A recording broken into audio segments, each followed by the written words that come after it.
Reconvened on Saturday, March 29 to finish business before recess. The House approved GETFUND's allocation of 200,000 cedis to each member of parliament for educational-related projects in their constituencies and 150,000 cedis each to monitor projects. The House also approved 996,304 cedis per MP to monitor GETFUND and District Assembly Common Fund projects. Prior to recess, the 9th Parliament under the 4th Republic received 14 reports from various committees. 3FM Sunrise.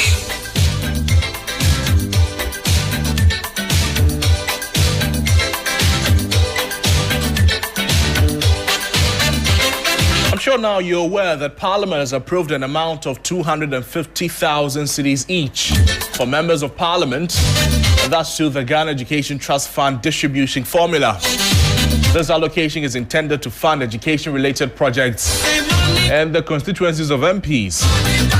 That's not all. An additional 150,000 has been allocated to each member of Parliament to monitor these projects. Well, the Minority Chief Whip, Frank Anadompe, when he was reacting to the report on the floor of Parliament, he said that deliberations, we also suggested to the Minister of Finance that there should be some realignment. And following the pressures that MPs often come under, education needs across the country, there should be more upward adjustment. Relative project fund for MPs and the administrator of GETFUND and the finance minister complied and acceded to our request.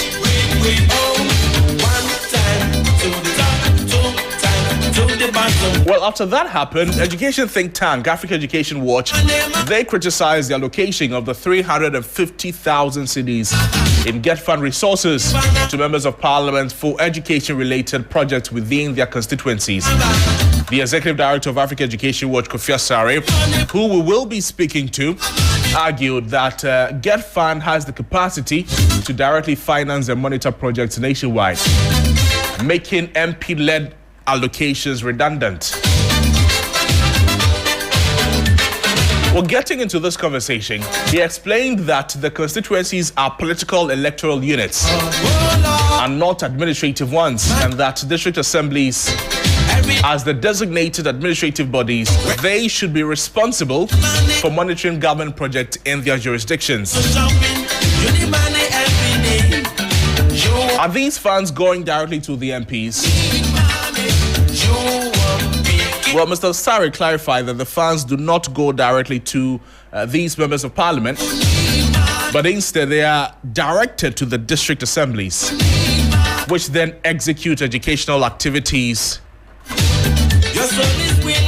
as the members of parliament prioritize. Wake up in the morning, your soul is willing, but the body's weak. Oh, one time, two times. So this is a conversation we're about to get into right now. 1 time, to the top, 2 times, to the bottom, 3 times, to the right. Money, money, money, money. I say money. We take a closer look at something that's sparking debate: the necessity of the GETFUND allocation to members of parliament. I say money. Are these MPs having access to these funds directly, So some money trouble. or the status quo should remain?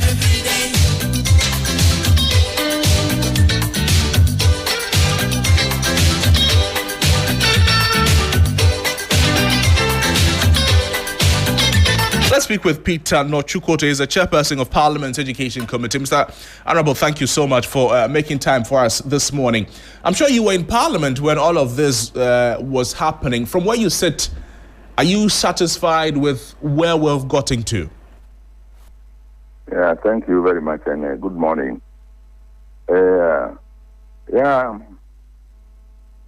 Before this year, GETFUND was capped. So we passed the legislation to uncap it. And a lot of money had now come to the coffers of GETFUND. Instead of about 3.5 billion they received last year, this year is over 8 billion. And that is going to do a lot of things for the education sector.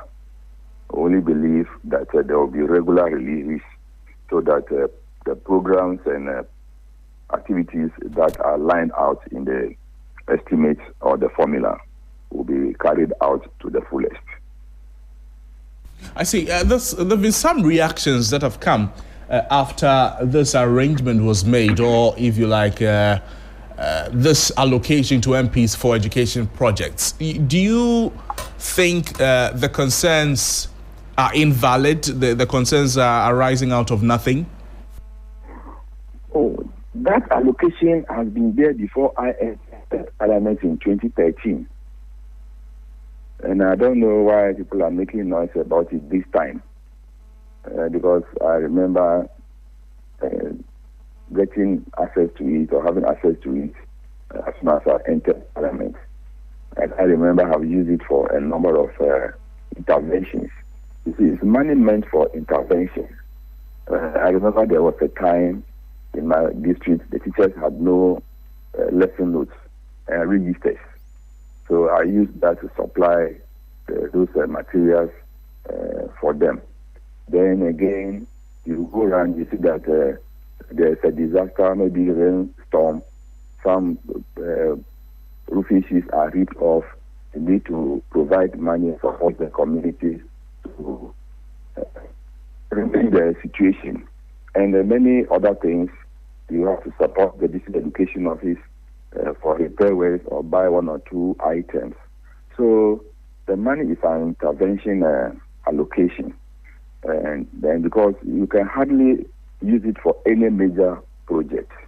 If a KG block is over 1 million cities now, and you are given 250,000, that means 4 years you will not be able to put up even 1 kg block. But this is money for intervention. Interventions which you don't need to go back to GETFUND or any other source for funding. So it is there. And you can even use it to run programs like quizzes, school competitions for school children. So we have varied uses for the money depending on the issues or the peculiarities in a particular constituency or district. So that money has been there, and that's why your site is not even enough. So we should appreciate it so that we can do more for our district offices. So I think that is the issue about it. Then the monitoring. You know, GETFUND projects are scattered all over the district. Even yesterday, although we were on holiday, I had to visit a number of them to see the fees that they have reached and report back to GETFUND. So we use that once in a while to visit the sites, motivate the workers so that work can be delivered in time. So for me, I am okay with it. It is meant to help you facilitate work in your constituency as far as GETFUND projects are concerned. I see. Honorable, I'd like for you to hold on for me as I invite into the conversation Kofi Asare. He's the Executive Director of Africa Education Watch. Mr. Asare, thank you for joining us this morning. You, if you like, have criticized the allocation of the resources to members of parliament for these education-related projects within their constituencies. For instance, you say that GETFUND has the capacity to directly finance and monitor projects in the entire country. So these allocations are redundant. Why do you say that? All right, thank you, and good morning to your audience. I didn't say these allocations are redundant. I share two opinions. The first opinion is that because we have ascribed direct service delivery roles to our MPs, in addition to their legislative oversight and advocacy role, it is important for the state to make the financial allocations for them to respond to that responsibility. And on that basis, I justify the need for the MP's emergency education projects allocation. That's the first thing I said. However, I indicated that because the burden on MPs to deliver on education projects especially is so huge, the 400,000 or so is inadequate. The amount can barely build a fully furnished kindergarten with ancillaries. And so, since the amount was already inadequate, it would be a lot more beneficial to the MPs and to government and the people if the 150,000 earmarked for monitoring is added to the emergency projects line, so that the MPs have about 400,000, invest in education projects. I also believe that the idea of giving MPs a monitoring role and financing same is a bit problematic, because the constituency is not an administrative unit under the local government system, and under the governance system of Ghana. And so the responsibility for monitoring, coordinating projects is that of the district assembly, where funds are channeled and projects monitored and reported to the system. And so it wasn't the best to create a parallel system using constituencies, i.e. MPs, who were not administrative units. And so if there was a need for any monitoring, indeed, I agree that there will be the need for monitoring projects once they are being implemented. Either GETFUND directly monitors their projects because they have capacity to implement and monitor projects across the country, either directly or indirectly using third parties, including district assemblies, or district assemblies are given the resources to enable them monitor. For instance, if an MP so needs to monitor the implementation of not only GETFUND projects, but other educational projects in their district, in their constituency, about 10% of the total amount of money being invested in the project can be set aside at the assembly for MPs to assess, to monitor. It's a standard practice that not more than 10% of a particular activity budget is used for monitoring and coordination, not more than 10%. And so if you have 400,000 and you commit 10% for the purpose of monitoring by the member of parliament who has an interest in the successful implementation of these activities, I don't think there's a problem with that. Just that the funds should be channeled through the district assembly, which is the administrative unit, so that the MP will assess it as part of their monitoring of government projects. These are my thinking around the allocations. But I will have to indicate that the MPs, in my opinion, will not be monitoring only the projects that will be. Mr. Sari, if you could reposition yourself, your line is breaking. Yeah, the point I'm making is that my experience monitoring such activities indicates that the MPs do not only use the monitoring money to monitor projects that were implemented under the MP's emergency projects. Do you understand? For example, if MP A is giving 250,000 cedis, and then the MP does excess quarters, accommodation, with 250,000 cedis, it doesn't mean that the 150,000 cedis for monitoring will be used to solely monitor that project. There are other educational projects being implemented on behalf of the MP through, among other, the District Assembly's Common Fund, etc. And note that all this cash will not go to MPs directly. The MP's emergency project allocation goes to the District Assemblies. The District Assemblies are the ones that procure. It's not the MPs. The MPs only send their priorities, their educational priorities, in line with their engagement in the constituency to the District Assembly, so that the assemblies procure and then implement the project on behalf of the MPs. So I think that yes, there's a need to monitor projects. Every project must be monitored, especially by the party that initiated the project, even though they are not the ones implementing the project. But the quantum of funds being spent in monitoring relative to the total amount is huge. It's about 35%. It's huge. And so if you can have about 10% of the fund going into monitoring, and then 90% of the funds going into the actual project implementation, then all funds are channeled through the District Assembly, so that if MPs have to monitor, they assess it through the District Assembly, so that the MP is not seen as, or the constituency office of the MP is not seen as an administrative unit but then they all work within the district assemblies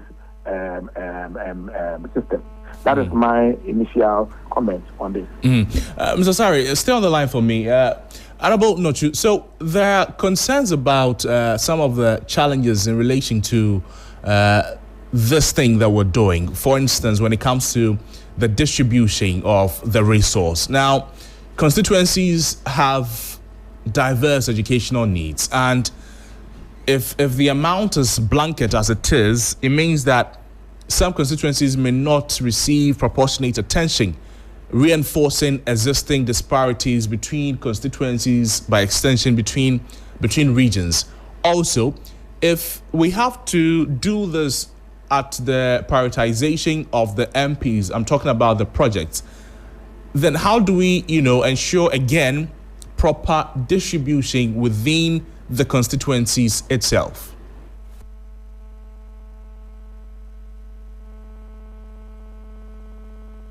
Hello, Honorable Nochugote, can you hear me? Yeah, I can hear you. Right. So what I'm asking is, when it comes to the distribution of this resource, we know that constituencies have different and very diverse educational needs.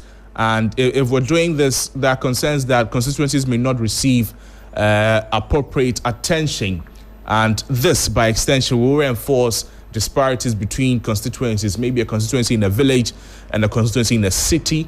Maybe the village needs more than the constituency in the city. But if we're doing this blanket distribution, there are concerns that the distribution will be unequal. Also, if the projects are being prioritized by the members of parliament, again, in the constituencies themselves, there's a concern that that may not ensure proper and equal distribution. How do you respond to this? Yeah, honestly, unfortunately, that has not been taken into consideration. Every allocation, even with the common fund, all MPs receive equal project amount of money. We have argued over that sometimes, but the formula we will use, I think, will be so cumbersome that to bring greater confusion. So the agreement has been that whether you have a smaller constituency or a bigger constituency, whatever allocation is made should be equal. So I agree with you. There's unfairness in it. But under the circumstances that we are operating, there's hardly anything we can do about it. So it's across board. We believe that it's only a token for you to enable you to do your work effectively. And once that is given to you, if it's not enough, I think you can use your own resources or find for resources from other sources and then carry out your monitoring activities or your projects in your constituency.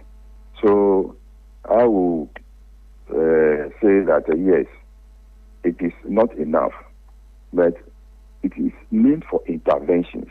If you want to use the 250 for a project, what can you do with it? As I said earlier, a KG block is over 1 million without furniture. So for me, it is serving the purpose. And I think if we continue with that, the impact will be felt. But GETFUND is also there, is supporting or constructing projects in our constituencies. And common fund allocation is higher than the GETFUND. So we use that one for infrastructure projects. And you go around and inspect them. So for me, yes, it's unfair that we give equal amounts to every constituency. But under the circumstance, there's nothing we can do about it. And Mr. Starry, how do we ensure equal distribution between constituencies and within constituencies itself? Yeah, I align with what Honorable Nochu said in his last sentence, that it will be the best, if we design an equitable protocol for distributing the same. As we keep saying, the biggest challenge in our education system is the rural-urban divide.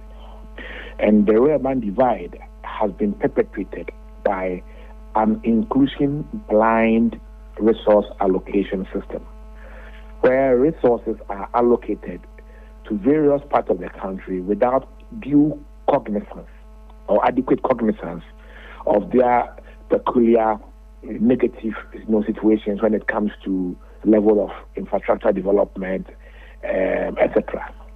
And so it starts by having a resource distribution protocol which is sensitive, to inclusion issues.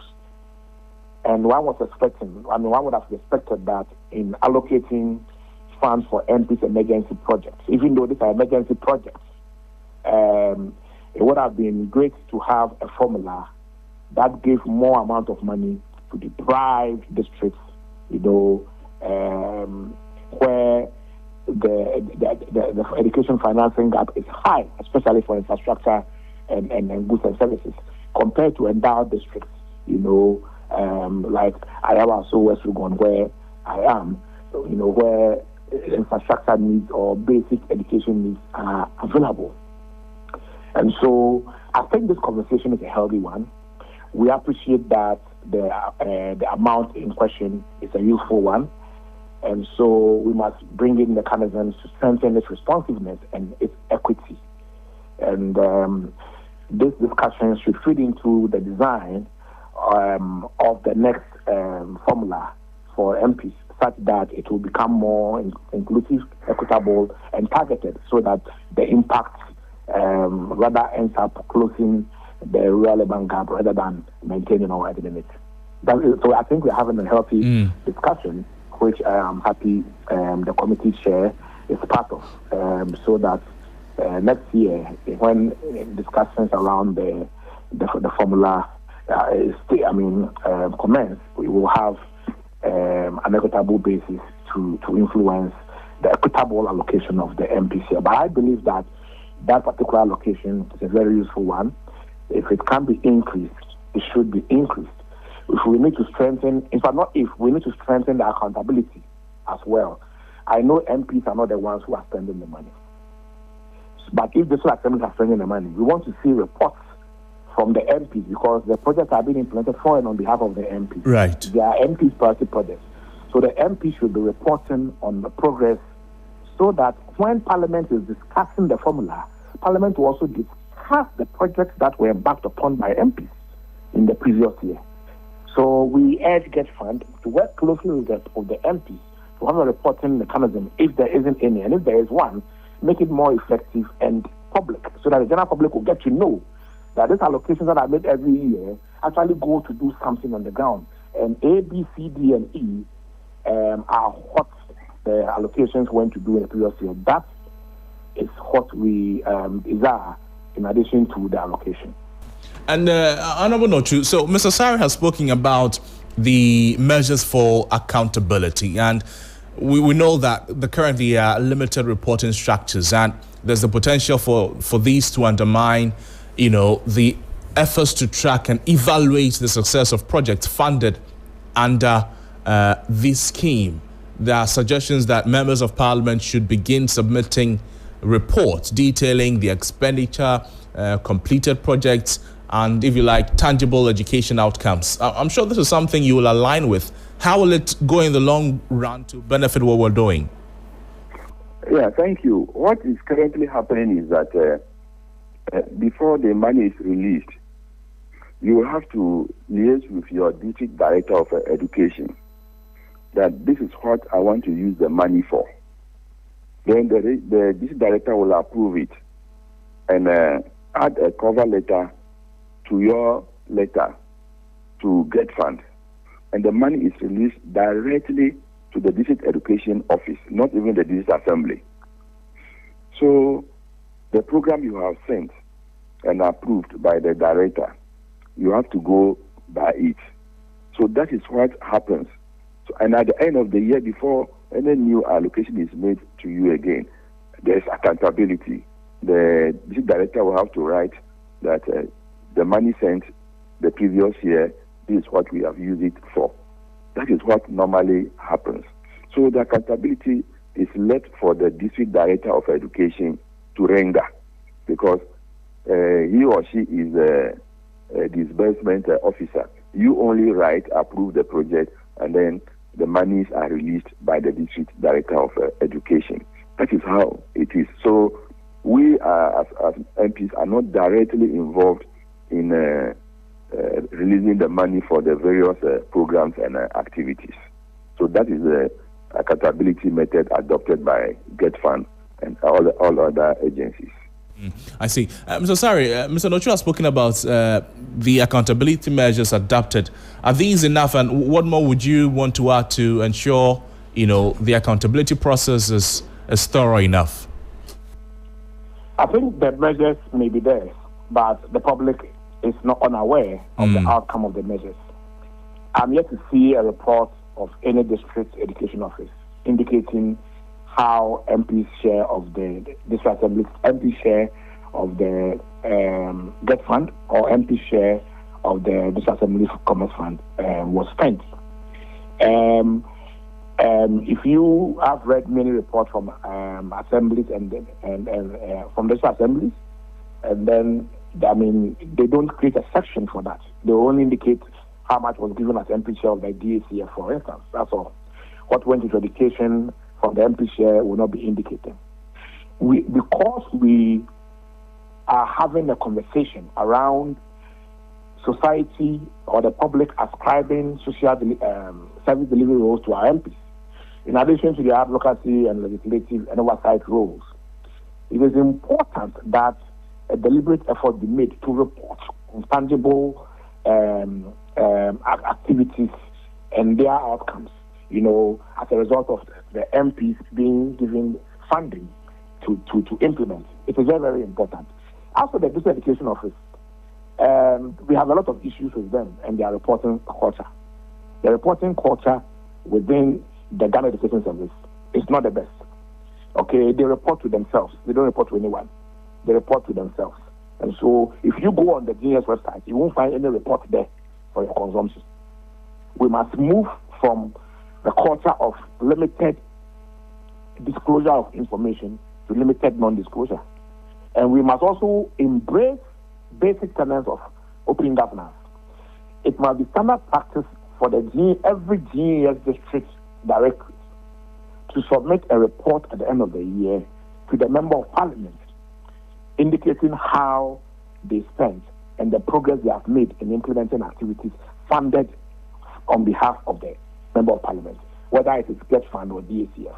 And that report will be very, very useful for constituents and for Parliament as a whole. So I think that the Senate Committee can engage the GES at the national level and have an agreement on that. This is a separate report for Parliament, so that when next year Parliament is discussing the distribution of this particular fund on the floor, we won't have people get the amount and run away with it as if it is money given to MPs without accountability. But then the discussion would have been about what activities were embarked upon, how many teachers' quarters were supported, how many mock examinations were supported, how many cement bags were procured to support infrastructure projects, how many school desks. So when that discussion takes place on the floor and on the back of it, allocations are being made for the ensuing year, I'm sure that the public will contextualize the basis for the allocation. So I will respectfully urge or request the committee chair, the honorable committee chair, to engage the leadership of GES so that they can have a simple reporting format for the district directors. And also, if the reporting format is adapted, the reports, once submitted, should be publicized by every member of Parliament.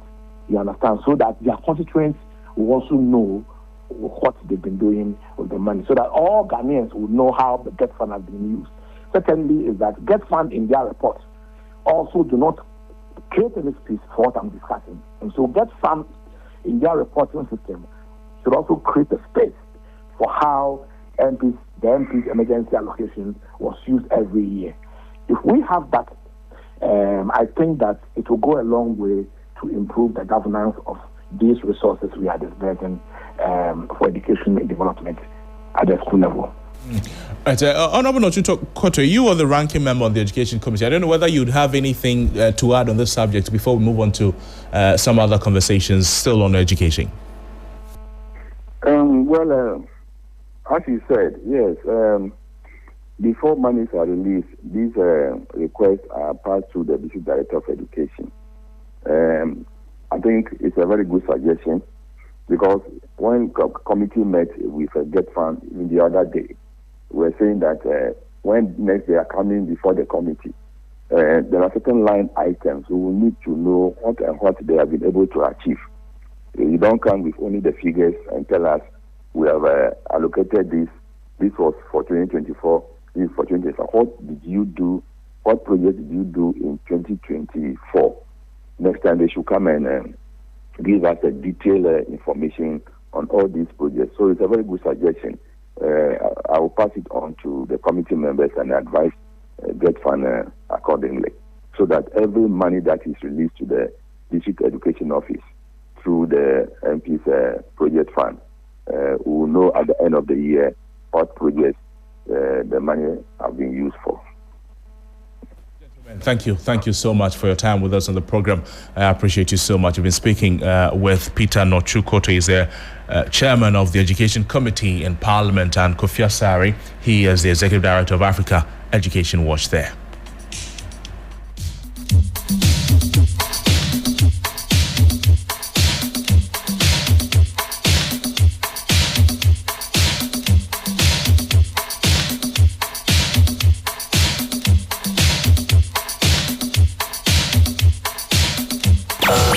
FM Sunrise. The best in the morning is on 92.7 Sunrise on 3FM.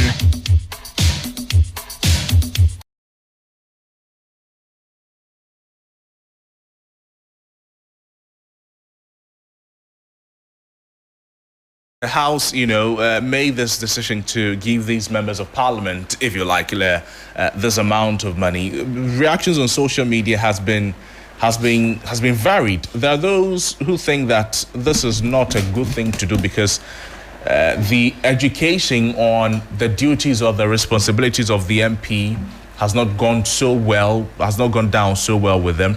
And there are those who think that these MPs are taking the money directly, so it means they'll spend it on some things that really do not matter in the constituencies and not on education-related issues.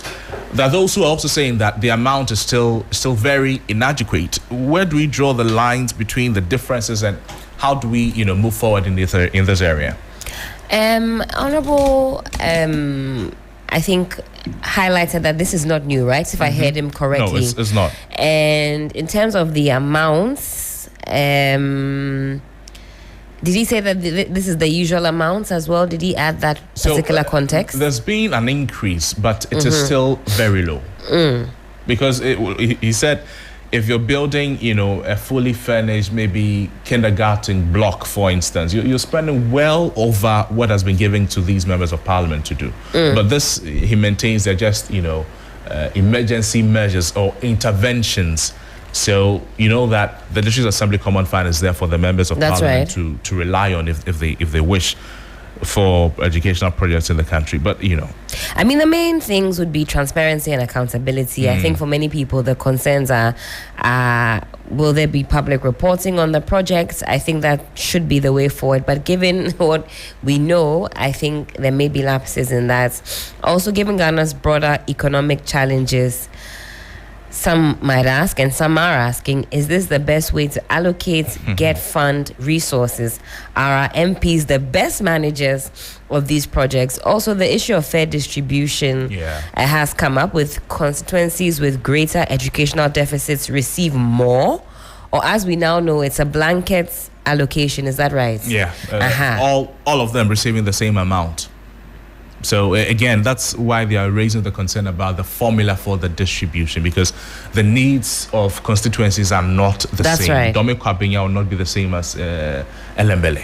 That's right. I understand. So that's right. These members of Parliament, they should have a formula for distribution, maybe based on number of people, population in the constituencies, needs of the constituency, something, so that we don't do this blanket distribution that may, by extension, be a disadvantage to a constituency that may need more than other constituencies? So those are the main concerns that I've seen as well. As far as the major one is the accountability bit. Yes. How will this money be accounted for?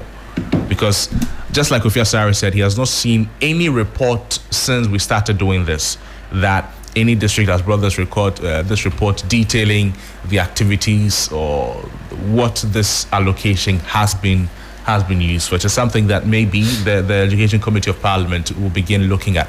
So the chairman of the Education Committee of Parliament was the one we spoke with. So, well, he will take it into account. I mean, we had Kofi Asare on the line, didn't we? And some of the arguments for those who also told his line is that GETFund has the institutional capacity to directly fund and monitor these educational projects nationwide, so that making MP allocations would be unnecessary. Again, these are some of the conversations that I've monitored. So the issues about inefficiencies, mismanagement, or the politicization of education funding.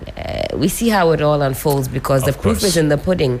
We'll be monitoring, of course, on our end. This is all Sunrise on 3FM 92.7.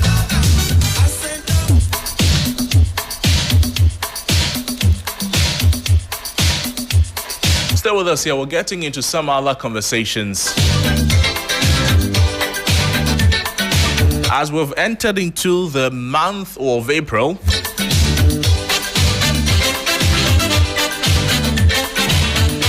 We'll be talking about staying safe on our roads, even as we enter the festivities. April is Easter. So stay with us. Abraham Maliba will be joining us,